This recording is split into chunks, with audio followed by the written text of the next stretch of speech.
ہم آپ سے بار بار اس لیے کہتے ہیں کہ آئیے سنڈے کو مغرب کی نماز کے بعد، آئیے سنڈے کو مرکز پر، بار بار اس لیے کہتے ہیں کہ یہاں علم کی باتیں ہوتی ہے، شریعت کی باتیں ہوتی ہے۔ آپ دیکھتے چلے 50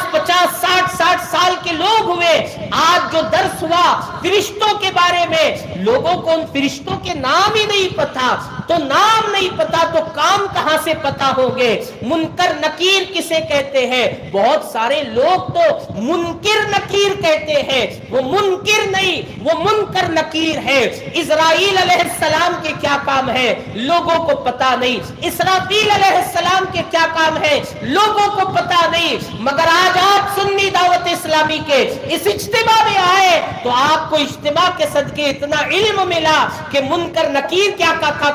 منکر نکیر کا کام کیا ہے یہ بھی آپ کو پتا چلا، اسرائیل کا کام کیا ہے یہ بھی آپ کو پتا چلا، پانی برسانے والے فرشتے کا نام کیا ہے یہ بھی آپ کو پتا چلا، روح نکالنے والے فرشتے کا نام کیا ہے یہ بھی آپ کو پتا چلا، اس لیے کہ یہاں آنے کے بعد علم کے اجالے سے دل روشن ہوتے نظر آتے ہیں، خوف خدا میں رونے کا جذبہ ملتا نظر آتا ہے، اسی لیے آپ کو بار بار بلاتے ہیں۔ چھوٹے موٹے کام آئے تو چھوٹے موٹے کاموں کو چھوڑ دینا، مگر سنی دعوت اسلامی کے اجتماع کو نہیں چھوڑنا، اس لیے کہ ان کاموں کی طرف جب قدم اٹھاؤ گے تو وہ اٹھنے والے قدم کو دنیا کے لیے اٹھنے والا قدم کہا جائے گا، اور یہاں آنے کے لیے قدم اٹھاؤ گے تو یہاں آنے کے لیے اٹھنے والے قدم کو اللہ کی محبت میں اٹھنے والا قدم کہا جائے گا۔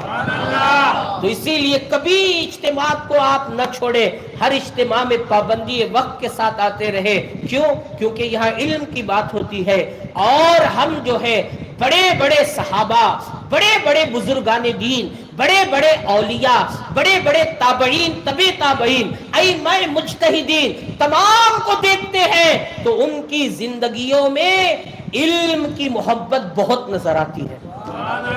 کوئی بھی نام آپ اٹھائیں، اولیاء میں اٹھائیں، تابعین میں اٹھائیں، صحابہ میں اٹھائیں، صحابیات میں اٹھائیں،